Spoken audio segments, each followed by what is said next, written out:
Washukiwa watatu wa matukio ya kihalifu kwa njia ya mtandao wamekamatwa na wananchi na kuambulia kipigo kikali wakiwa kwenye gari aina ya Toyota Harrier yenye namba za usajili T717DLD katika mtaa wa Malingumu mjini Mafinga. Almanusura waimbiwe wimbo wa tutaonana tena.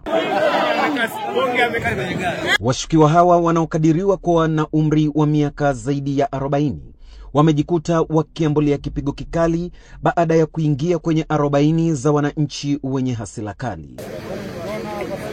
Mashuhuda wanaeleza namna walivyobambwa jamaa hao. Tumeshuhudia tukio la wizi au tunasema utapeli uliotaka kufanyika mtaani kwetu, ambayo yamekuwa matukio ya kujirudia mara nyingi, kiasi kwamba mpaka wananchi wamechoka. Kama unavyoona wamejazana hapa, walikuwa wanataka kujua mwafaka inakuaje, hao watu wametokea wapi, walikuwa wanataka nini na wamefanya nini mpaka sasa, wamefanya uhalifu kiasi gani.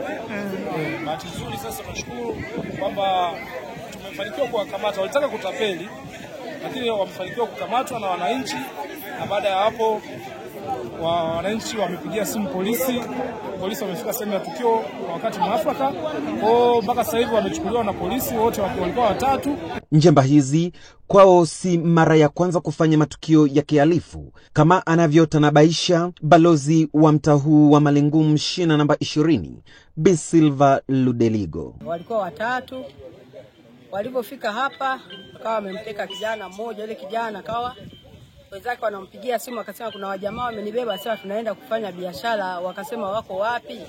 Akasema ndio tuko huku sokoni. Akasema shuka nao hapa, au wanaonekana ni wale matapeli. Kweli akashuka nao, akafika hapa jirani na nyumbani kwangu, akasimamisha gari. Waliposimamisha gari, wale vijana wakawatambua, akasema hao vijana hata siku nyingine waliwahi kukimbia kuteka huko juu, wakakimbia. Walivyowahoji kaonekana wale vijana au matapeli ni watu wazima, kijana alikuwa mmoja. Ikaonekana wana hela shilingi 5,000 na chini ya kibao wameweka 5,000, wamepaka rangi ya hela kama 5,000 ili kuwadanganyishia wananchi kusema hizi ni hela. Washukiwa hawa wamepokelewa katika hospitali ya mji Mafinga kwa ajili ya matibabu, wakati sheria ikisubiri kufuata mkondo wake, wakiwa chini ya ulinzi wa jeshi la polisi. Na leo majira saa 4 asubuhi tumepokea majeruhi watatu ambao nasadikika wameiwa na wananchi wenye hasira kali, wakituhumiwa kujihusisha na masuala ya wizi. Kwa ujumla hali zao zinaendelea vizuri na hadi sasa wanaendelea kupata huduma, na kati yao hakuna mgonjwa ambao anategemea kumpa rufaa zaidi kwa ajili ya matibabu.